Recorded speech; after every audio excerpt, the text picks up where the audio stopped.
Hola, bienvenidos a Operación Crimen. El caso de Juan David Perdomo ha sacudido a la opinión pública por la brutalidad del crimen y la frialdad con la que actuó un joven de 24 años, estudiante universitario, que terminó asesinando a sus propios padres acá en Villavicencio, en Colombia. Es un caso que nos obliga a reflexionar sobre la salud mental, las relaciones familiares y los límites entre la disciplina y el control excesivo. Doctor Belisario, ¿cómo está? Hola Valentina, muy bien Valentina, pues vamos a ir a trabajar un caso, como tú lo acabas de mencionar, que impresiona, que perturba. Hemos transcurrido una Semana Santa, de pronto quienes Ujú. son o somos practicantes en nuestra fe y en especial si recordamos los mandamientos. Hay un mandamiento que es el cuarto mandamiento, ¿sí? Que dice, honra a tu padre y a tu madre.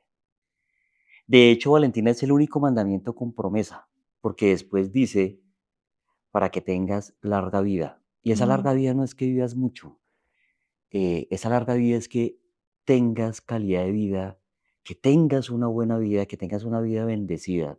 Yo creo profundamente en eso. Sí. Al tú cuidar de tus papás, al honrarlos, al no atentar contra ellos, ni moralmente, ni físicamente, y mucho menos quitarles la vida. Mm. Impacta, es bastante fuerte que eso ocurra. Y mira, Valentina, que lo comentaba en otro contexto, eh, aquí hay unos parricidas, que es el término técnico para designar a quien le quita la vida a sus propios papás. Tenemos mundialmente unos parricidas muy famosos, Ujú. ¿sí? De hecho, volvió nuevamente la noticia a ser viral y son los hermanos Menéndez, En ¿sí? Estados Unidos. En los Estados Ujú. Unidos, quienes eh, utilizando arma de fuego le quitan de una forma monstruosa la vida a su papá y a su mamá. Y solo hasta hoy, pues se está conociendo un poco más todo lo que había de puertas para adentro. En ese caso, de unos Ujú. jóvenes que parecían tenerlo todo, de un papá que aparentemente era muy exitoso, que inclusive había sido manager, productor de también un grupo de música que en esa época, estoy hablando más de mi época que de la tuya, del grupo Menudo, era muy viral, por decirlo de Ujú. alguna manera, y que nadie se imaginaba que eso pudiera ocurrir al interior de esa familia. Pues fíjate que algo Mm. similar llegó a ocurrir con el joven Con David. Juan David Perdomo, un muchacho de 24 años, aparentemente una familia normal, ¿Él era hijo único? era el hijo único, Okey. ¿sí? De una mamá que tiene un apellido, al parecer alemán, Ujú. de un joven que había sido muy bien educado, que lo tenía todo, y al parecer, de un momento para otro, digo al parecer porque estos crímenes no son impulsivos, y ahorita vamos a hablar un poco de eso, Valentina. Él, con arma cortopunzante, ataca a su papá y posteriormente a su propia mamá para quitarles la vida.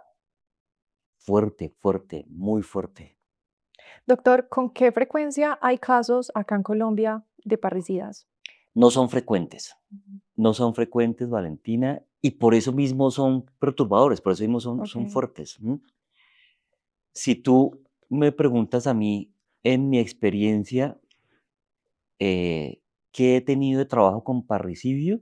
Tuve un caso, un trabajo de perfilación Ujú. con un joven que asesinó a su abuelo, que fue quien lo creó, quien fue su papá.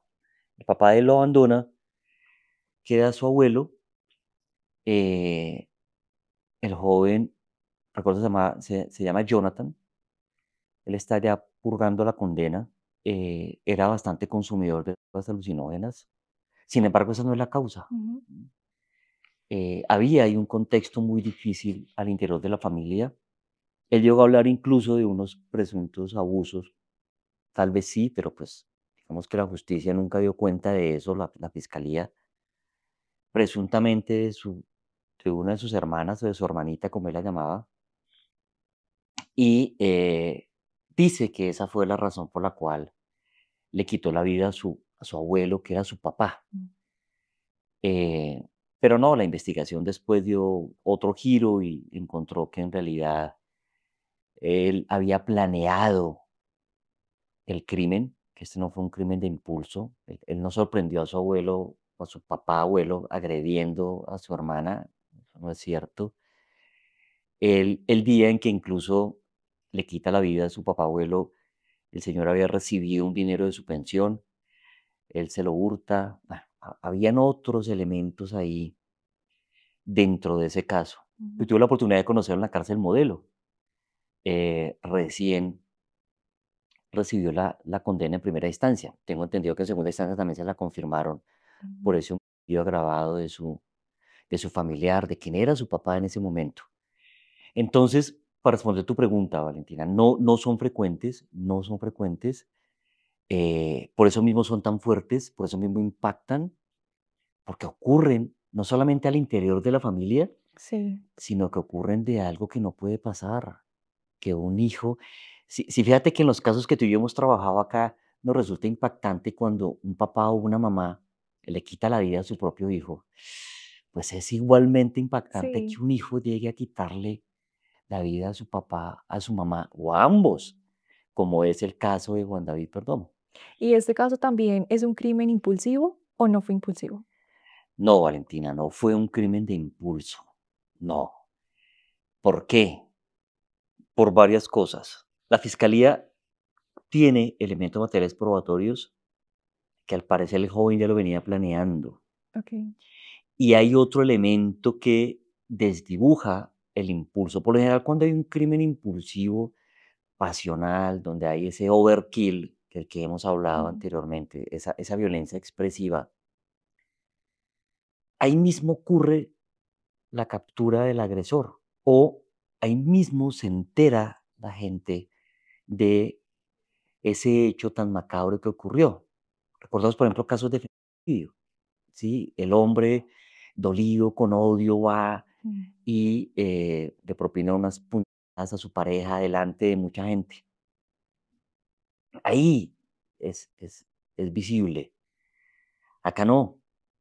Él lo planea, ataca a sus padres, les quita la vida y huye, porque él es capturado unos días después. Ujú. Y hay elementos sorprendentes, Valentina, no solamente en la captura de Juan David, sino en la manera como él se comporta en la audiencia de legalización de captura. Entonces, en primer lugar, a él le hacen efectiva la captura, le leen sus derechos y él no se inmuta. Tranquilo, como si nada.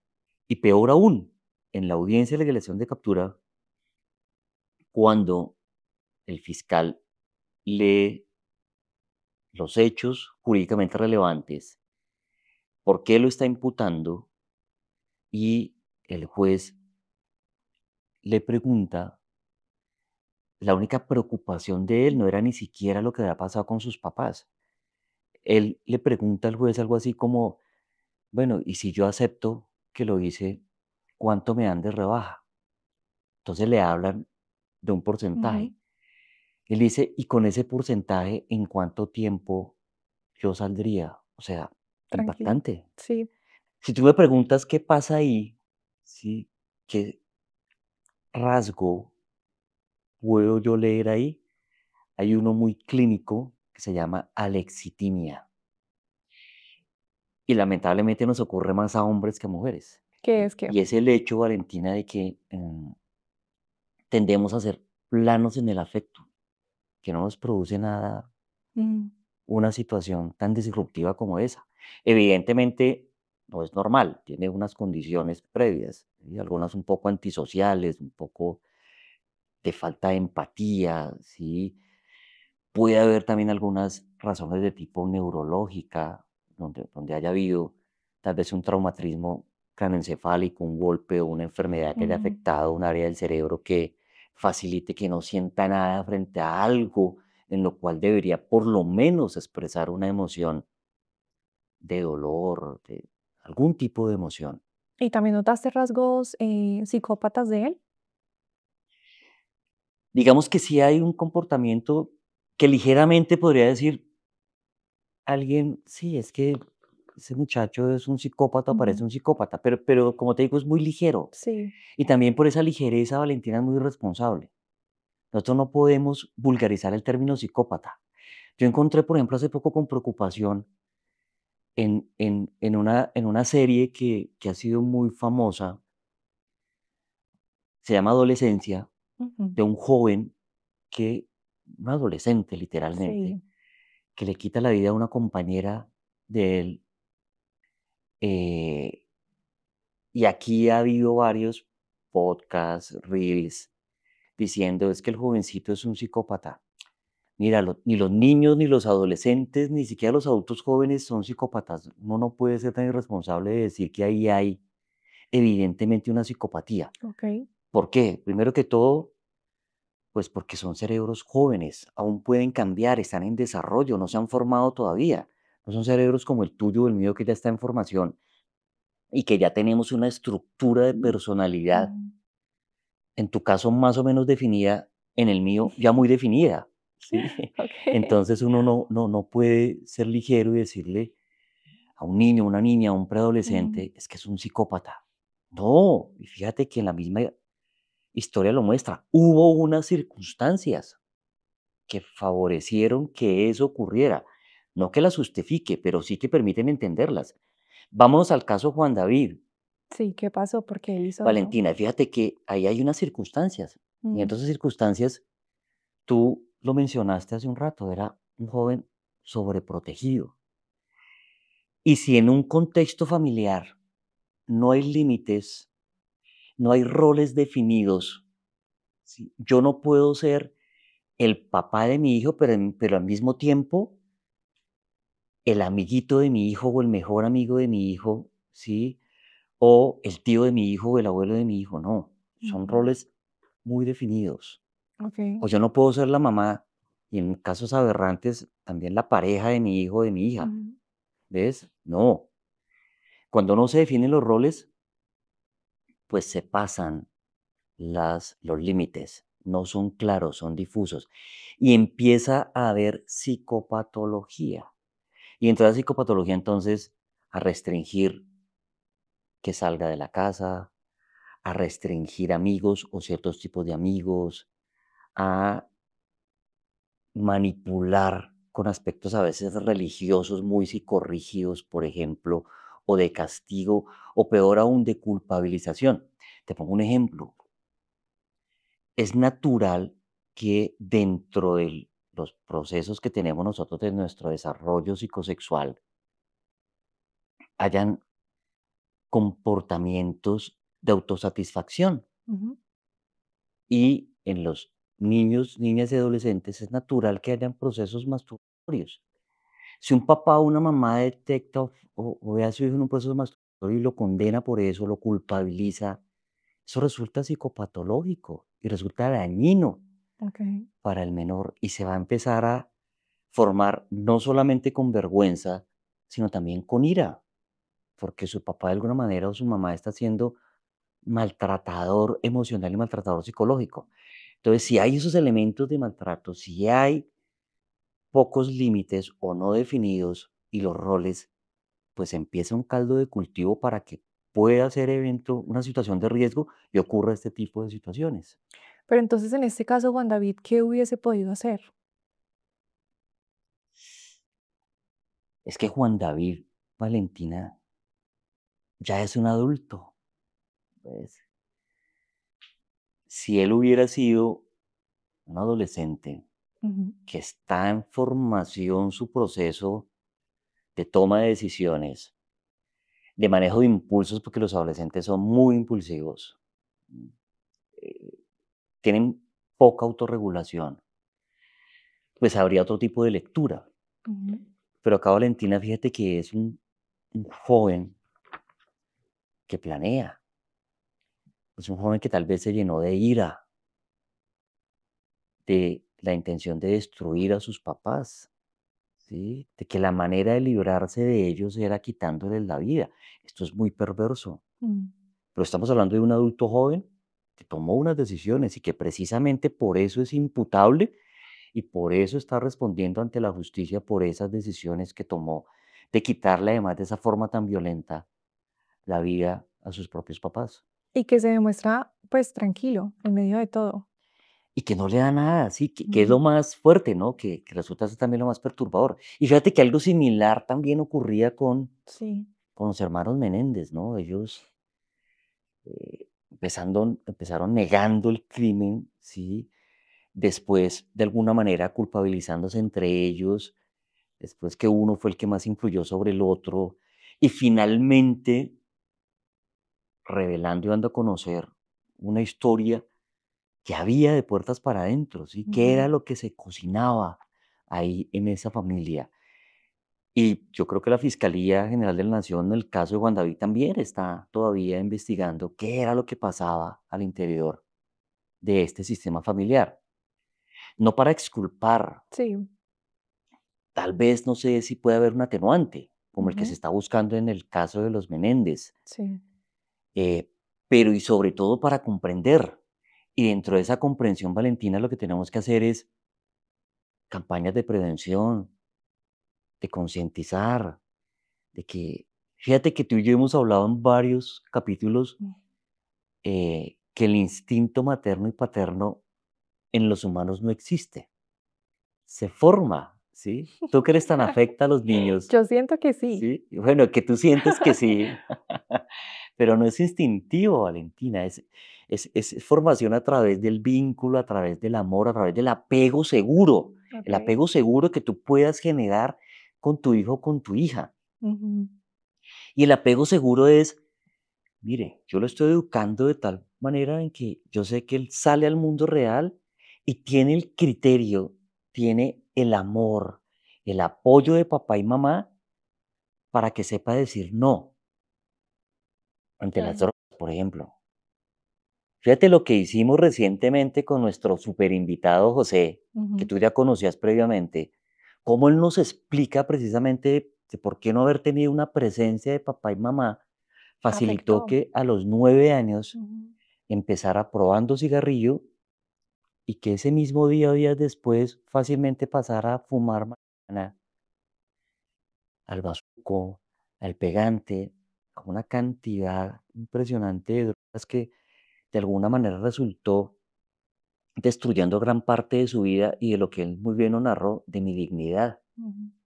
que hoy día ya de adulto, tú lo ves, un hombre de 30 y tantos años, parece de más edad que yo, parece de tener más de 53 años por la vida que tuvo, por lo fuerte, porque no tuvo esa Claro. presencia, porque no Ujú. tuvo ese vínculo que generó con él papá y mamá, lamentablemente. Si no trabajamos en eso, si no prevenimos, si no concientizamos, va a seguir ocurriendo situaciones tan perturbadoras como estas. Doctor, ¿el parricida tiene un modus operandi o no necesariamente? No necesariamente, Valentina. Es decir, Ujú. digamos que ese modus operandi en el sentido o definido ese modus operandi como la forma como comete el crimen, ¿sí? Okey. Lo que hace para hacerlo. ¿M? Ujú. Pero pues no vamos a hablar de que ese modus operandi lo traspole a otras cosas o a otros crímenes, primero porque este, al parecer, es el único que ha cometido, sí, y porque no estamos hablando como en otras ocasiones de alguna situación criminal de tipo serial. Este es Okey. un único crimen, es su ópera prima, por decirlo de alguna manera, Mm.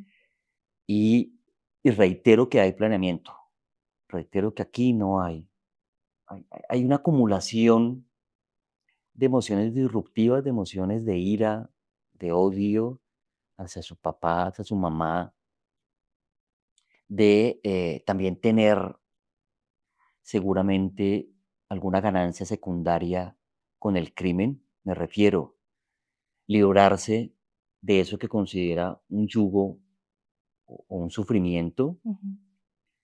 obtener un beneficio económico, sí, porque fíjate que en el caso Juan David, seguramente él pensó que puede heredar, Recordemos que hay, y esto nos lo enseñaron inclusive nuestros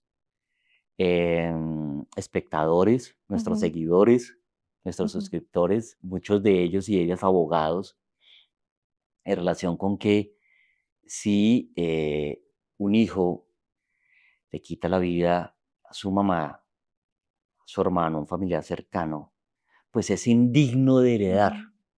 Y recordemos el caso de Onir Leal. Sí, Sí, sí, sí, lo recuerdo, que fue de los primeros que sí. trabajamos. Entonces, muy bien nos explicaron Y me acuerdo el... mucho porque hablamos de eso, de la herencia, Sí, si quedaría o no. sí, fíjate que era uno de los objetivos, ¿no? Que Ujú. había ahí, al parecer, por parte de Jonier, de quedarse, bien sea él con todo, o sus hijos, con todos esos bienes que había construido su hermano, y muchos de ellos que estaban también en cabeza de su mamá. Pero no, afortunadamente existe esa figura jurídica. A mí me gustó muchísimo conocerla e ilustrarme sobre eso. La indignidad para heredar. Y eso le aplicaría, sin lugar a dudas, a Juan David Perdomo. Sería Ok. indigno de heredar por haberle quitado la vida a sus papás. Doctor, ¿crees que de pronto hubo advertencias por parte de Juan David hacia sus papás? Qué buena pregunta, Valentina. Tal vez, Porque es extraño. tal vez en algún momento les advirtió que les podía hacer algo, ¿sí? Mm. Tal vez en algún momento les dijo que era mejor su vida si ellos no existieran, por ejemplo. Eh, Tal vez abiertamente en algún momento les dijo, voy a matarlos. Y tal vez muy seguramente ellos no se lo tomaron en serio. Ellos no podían concebir que su propio hijo, es que ningún papá, No, además qué dolor uno como mamá escuchar eso. es Que a uno le exacto, digan eso, Valentina, exacto, sí. Fíjate que, muy que, duro. que, que tú, que tú te pones en los zapatos por lo empática que eres, decir, jamás esperaría que un hijo mío o una hija mía me diga algo como eso, Ujú. ¿sí? Si a veces en las rabietas que tienen los jóvenes que dicen, ¿por qué no te mueres? O cosas como esas, resulta ser fuerte para un papá duro, pues mucho más fuerte es que haya esa amenaza vedada o abierta de lo voy a matar. Sí, fuerte, muy fuerte. ¿Cómo se analiza este crimen por el lado forense? En el tema de investigación criminal y forense, Valentina, son crímenes que dejan bastante evidencia. Ok. Sí. Fíjate que tú y yo también hemos hablado acá mucho sobre la inexistencia del crimen perfecto. Ujú. ¿Ves? Por más conciencia forense que tenga el perpetrador, el agresor, cuando hablo de conciencia forense, reitero que es todo aquello que hace el agresor para evitar ser descubierto, por más que limpie la escena del crimen, por más que desaparezca el arma con la cual cometió el crimen, por más que borre huellas, ya sea dactilares, a través del uso de guantes, por ejemplo, ¿sí? O limpiando la escena, o bien sea en términos de manchas, ¿sí? Manchas de sangre. Bueno. Hay otra evidencia que es visible también y que a los investigadores, cuando son juiciosos en el procesamiento de una escena de crimen, no se les escapa, ¿no?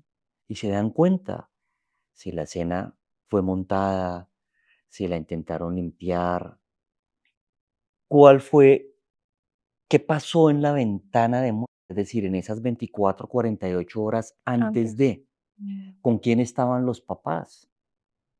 Si hay de pronto testigos de que hubiera alguna discusión entre el padre y los hijos o entre ellos mismos. Si hay alguna evidencia testimonial de cómo era la relación de ellos de pronto de puertas para adentro, ¿sí? Si en esa escena hay elementos perdidos o que se llevaron, ¿sí? Joyas, dinero, elementos de valor, ¿qué? Para Ujú. ir haciendo la hipótesis de cuál fue el móvil posible del crimen. Y resulta que no se llevaron nada, ¿sí? Las últimas 24 horas los padres estaban en compañía de su propio hijo, el hijo curiosamente huye. Entonces, ¿en qué se constituye? En el primer sospechoso, Eh, ¿ves? Por eso empiezan a buscarlo. La cantidad de heridas que tenían las víctimas, el tipo de, recordemos que utilizar en un contexto de familia una cortopunzante y darle múltiples heridas, múltiples puntadas, hace parte del overkill, de esa violencia expresiva. ¿Qué nos está diciendo eso? Eso lo hizo alguien de confianza de la víctima, alguien que estaba vinculado con la víctima. En este caso particular, ¿quién? Su hijo. ¿Por qué primero ataca al papá y después a la mamá? Para él era mucho más amenazante su papá, pese a que estamos hablando no de adultos mayores, eran personas que no tenían siquiera 50 años, mm, eran de 40 y tantos años, todavía eran adultos jóvenes. sí. ¿M? Su papá evidentemente podía tener alguna resistencia hacia él, ¿sí? Por eso lo ataca el primero y después a su mamá. ¿A cuál de los dos le propinó más heridas? Eso también está diciendo mucho del nivel de ira que implantó en las víctimas. La desesperación que tenía en el momento. Oh, Sí, pero más que una conducta desesperada, Valentina, porque eso es más del impulso, fíjate, de la ira contenida que ya tenía, tal vez del odio hacia papá, hacia mamá, más hacia papá, más hacia ujú. mamá. Ahí nos lo están diciendo la cantidad y la calidad de las heridas que les propinó. ¿Cómo se podían prevenir este tipo de casos tanto para los jóvenes como para los padres? Valentina, con lo que mencionábamos anteriormente, ¿ves? Yo creo que hay que seguir trabajando con las familias. Mira que se habla de las escuelas de padres, Ujú, ¿ves? Precisamente por eso, porque para ser papá hay que formarse como papá, ujú. que no se trae el instinto paterno ni paterno. Eso es una formación que se hace a través del vínculo, a través del apego seguro, a través de comprender cómo es. A mí me ha funcionado mucho explicar, por ejemplo, mire, cómo funciona el cerebro del adolescente. ¿Por qué son impulsivos? ¿Por qué toman malas decisiones? ¿Por qué es importante que se equivoquen? ¿Sí? ¿Por qué tienen que vivir su sexualidad de X o de forma? ¿Por qué se la tiene que explicar usted, papá, mamá, para que no se tergiverse su sexualidad? ¿Sí? ¿Por qué papá, mamá debe usted saber quién es su grupo de pares? ¿Con quién está compartiendo su hijo, su hija? ¿Por qué papá, mamá? Usted debe entender cuáles elementos y métodos de castigo son funcionales y cuáles no. ¿Por qué papá, mamá? Usted debe entender que el exceso de límites o la psicorrigidez puede ser perniciosa, en especial con un hijo único, Ujú. que no tiene un hermanito, una hermanita, un primo cercano, un par, para tener efectos de socialización. ¿M? Porque es diferente, por ejemplo, criar a un hijo único a una pareja de hijos, niño, niña, o dos niños, o cuatro o cinco, ¿sí? Incluso a veces también influye la posición en la cual está ese hijo. Es muy diferente cuando es el hijo menor o la hija menor a cuando es el mayor o cuando es el defecto sándwich, como dice uno, que son los que El de están la en el mitad. medio, ¿ves? En la mitad. Todo eso tiene unas implicaciones. No hay que ser psicólogo para entenderlo, pero sí busquemos profesionales que hemos estudiado el tema, que sabemos algo de eso para explicarlo, comprenderlo, leer sobre el tema y de esa manera tener herramientas para ir alimentando la idoneidad parental. En este caso, ¿qué mensaje le mandas a los padres que son sobreprotectores con sus hijos? Y, por ejemplo, en este caso de Juan David Perdomo, pues que ya lo que tú decías es un adulto, 24 años y quizás nunca lo dejaban salir.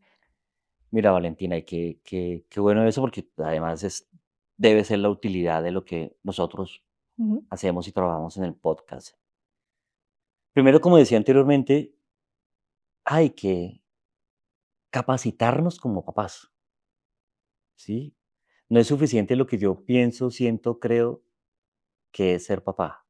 Tampoco es suficiente el hecho de cómo a mí me hayan creado. Ese es solamente un referente, Ujú. ¿sí? Pero ese referente no puede generarme justificaciones para un maltrato, no puede generarme justificaciones para coartar derechos, ¿sí? Para coartar sobre todo un desarrollo psicoemocional sano, Sí, normal. Valentina, que sea funcional.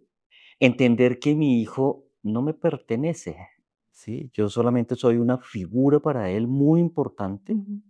que estará el resto de su vida, pero él tomará también sus decisiones. Y yo también prepararlo para que tome las mejores decisiones, ¿sí? Para que no haya esas situaciones de agresión velada, de violencia psicológica, de violencia emocional dentro del sistema familiar y que después pueda incluso volverse en contra mía como progenitor, como cuidador, como papá, como mamá. ¿Ves? Es a reflexionar sobre eso y a trabajar básicamente sobre eso, no dar las cosas por hechas. ¿Sí? Un hijo excesivamente consentido, una hija, no será un buen hijo. No será un buen hijo y lo sé por temas personales y de trabajo. ¿Ves? Yo tuve un caso donde un muchacho al momento de los hechos tenía 19 años, estuvo comprometido en unas agresiones sexuales a unas menores de edad. Y en su contexto familiar encontré eso, pese a que no era hijo único, sí era el único hombre, el único varón. Y Tenía el dos resto era, ok. hermanas, era el del medio, era el del sándwich. Tenía una hermana mayor y una hermana menor. Y desde temprana edad le daban materialmente todo, todo, todo. Tanto que incluso una de las agresiones sexuales las cometió en una camioneta que le regalaron a él, en un carro de alta gama. Em, y los papás primero no creían y seguían no responsabilizando, ¿sí? ¿Qué es eso? Es decir, si mi hijo cometió una falta, pues debe responsabilizarse de y no hacer todo lo posible, primero para querer taparla, segundo para culpabilizar a las víctimas cuando en realidad son víctimas, ¿sí? Cosas como esas resultan perniciosas. ¿Qué clase de adulto están formando? Alguien que el día de mañana los va a seguir defraudando y posiblemente de la peor manera. Sobre eso debemos reflexionar. No consentir en exceso. Exactamente. Todos los excesos resultan perniciosos. Ujú. Todos, todos. Y ahorita, doctor, mencionabas algo importante que quizás a la audiencia le interese, y es que has analizado cerebros también de adolescentes. ¿Por qué ellos son contestones? ¿Por qué no hacen caso? Quizás a muchos padres que nos están viendo les interesa. Eso nos da para otro podcast, Valentina, y ojalá, obviamente, con el consentimiento de papás, algún día tengamos acá sentado un adolescente y analicemos esa dinámica, ¿sí? Que es muy diferente observarlo, Ujú. tal vez ponerle algunos ejercicios para Claro. visualizarlo que solamente contarlo, ¿no? ¿Pero por qué? Son varias las razones. La primera es un cerebro que está en desarrollo, es un cerebro que no tiene todavía completamente formadas los lóbulos frontales, en especial la corteza prefrontal. Cerebralmente es lo último que se nos desarrolla. Ujú. Alguna vez te lo explicaba, te decía, nuestro cerebro empieza a desarrollarse de abajo hacia arriba y de atrás hacia adelante.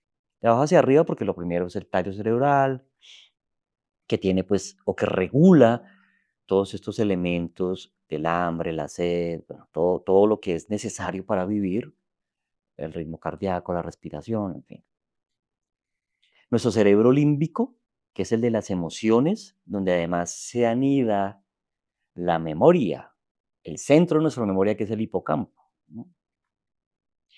Y finalmente el neocórtex, pero empieza de atrás hacia adelante. Inicialmente muy de la corteza visual, motora, Ujú. sí, auditiva. Y lo último que desarrollamos, la corteza prefrontal, ¿dónde? tomamos decisiones, donde desarrollamos o cimentamos el tema de la moral, donde controlamos los impulsos, el control inhibitorio. Mm. Por eso los jóvenes y el adolescente en especial está en esa transición. Si al adolescente se le permite hacer lo que le dé la gana, estamos creando a alguien que le va a generar problemas, no solamente a la familia, sino a la sociedad, El futuro, porque va a sí. querer hacer lo que se le dé la gana y vamos a tener, Ujú. como ya lo analizamos aquí, Valentina, tú y yo, un Rafael Uribe Noguera, Mm. ¿no? Entonces los jóvenes necesitan elementos de disciplina, Tener reglas en la casa. necesitan pautas de crianza claras. Ujú. Hay otro elemento que influye y son redes sociales. Porque cuando no hay presencia de papá, mamá o una figura de autoridad, redes sociales lo que hacen es volverse ese elemento educador. Y no es un elemento educador, es un elemento que tergiversa la educación, Ujú. porque te habla cosas sobre la sexualidad que no son ciertas, la tergiversa, porque te habla cosas sobre el consumo de alcohol, de drogas alucinógenas que no son reales, ¿sí? Algunos inclusive incitan al consumo porque te crean algo que a mí me llama mucho la atención y son estos challenger, que son los retos, ¿sí? Gravísimo, me parece. Gravísimo. Mira, a mí un canal internacional en la época de pandemia me consultó sobre cuál era el posible estado mental de unos jóvenes, dentro de ellos adolescentes, todavía no tienen la mayoría de edad, que habían propuesto un reto, Valentina, en época de pandemia, imagínate esto, de lamer inodoros. Mm. Y sacaban, se filmaban lamiendo Lo el hacen, inodoro, sí. lo hacían. Varios de ellos murieron de COVID. O sea, creían que eso con ellos no, que era un invento, que el tema no les iba a hacer ningún daño por ser joven, por estar saludables, y terminaron muriendo por ese tipo de situaciones. Y muchos otros con ese tipo de retos. ¿Por qué? Porque es un cerebro inmaduro, Ujú. porque no tienen un regulador y se convierte en un elemento de riesgo. Se fracturan con facilidad, se generan traumas encefálicos que en su adultez les van a traer consecuencias no graves, sino gravísimas. Empiezan a exponerse en riñas, en varias situaciones irresponsables, a utilizar una bicicleta o una motocicleta sin tener elementos de protección, en especial para su cerebro, Mm. ¿ves? O una patineta, un monopatín, como llaman, bueno, todos estos elementos que Sí. utilizan, en fin, y resultan comprometiendo su propia vida y también su salud mental. Y ahí también está la importancia de los padres que estén pendientes de lo que están haciendo en redes sociales. Claro, Valentina, pero es que, fíjate, eso que tú acabas de decir es importante. Estar pendiente no es sobrecontrolar. No. Estar pendiente no es prohibirlo Ujú. todo. ¿Ves? Estar pendiente es estar ahí, con amor, ¿Qué con estás una viendo? Déjame comunicación sana, ver. ajá, Ujú. con una muy buena comunicación, ¿sí? Háblame de cómo te fue el día de hoy. Exacto. Cuéntame, ¿alguien te ha dicho que tengas con esa persona un secreto? Ujú. Háblame con confianza. ¿Qué secreto te dijo? Hablemos de eso. ¿Qué te preocupa? ¿A qué le temes? ¿Sí? ¿Cuáles son tus sueños? ¿Qué quieres ser? ¿Cómo te visualizas? ¿Y cómo te puedo ayudar yo en eso? O te digo cómo puedo yo ayudarte a construir. Es ese Sí. diálogo, es eso, y es esa presencia activa lo que hace que haya una formación, una idoneidad parental para formar y para prevenir, para que sepa decir no. ¿Ves? En el tema del abuso sexual, por ejemplo, es Ujú. para decirle, mira, tú tienes unas partes privadas que Nadie nadie te las debe puede tocar, tocar. ¿ves? Así de simple. Sí. Y son estas, estas, estas. Las podemos tocar papá, mamá, cuando te estamos bañando, por ejemplo, en una situación especial, cuando te vestimos, podemos ver tu cuerpo, pero nadie más lo puede ver, Ujú. porque tu desnudez es tuya, es Así un es. derecho que tú tienes. Entonces, si yo no educo en eso, pues los medios lo van a tergiversar si ese es quien le dicta sus patrones de educación.